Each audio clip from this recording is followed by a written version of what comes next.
আর এবার যে খবরের দিকে নজর রাখবো, বিশ্বজয়ী মহিলা ক্রিকেট দলের জন্য এবার বিশেষ ঘোষণা করা হলো বিসিসিআই এর তরফ থেকে। আপনাদের জানাবো, বিশ্বজয়ী মহিলা ক্রিকেট দলকে এবার বিশেষ পুরস্কার দেবে বিসিসিআই এবং সে কারণেই একটি বিশেষ পুরস্কারও ঘোষণা করা হয়েছে বিসিসিআই এর তরফ থেকে।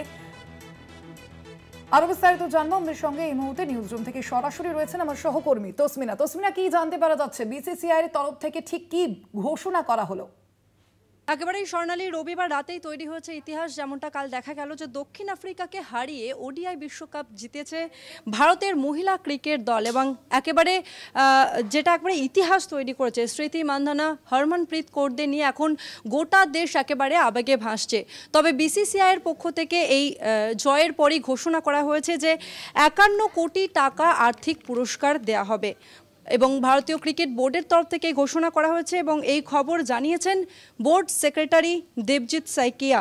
তিনি জানিয়েছেন যে 2024 সালে যেমনটা আমরা দেখেছিলাম যে 2024 সালে টি-20 বিশ্বকাপ জয়ের পরে 125 কোটি টাকা পুরস্কার ঘোষণা করা হয়েছিল ভারতের পুরুষ দলের জন্য, আর মহিলা দলের জন্য কিন্তু কোনো রকমভাবে বাতিল রইল না।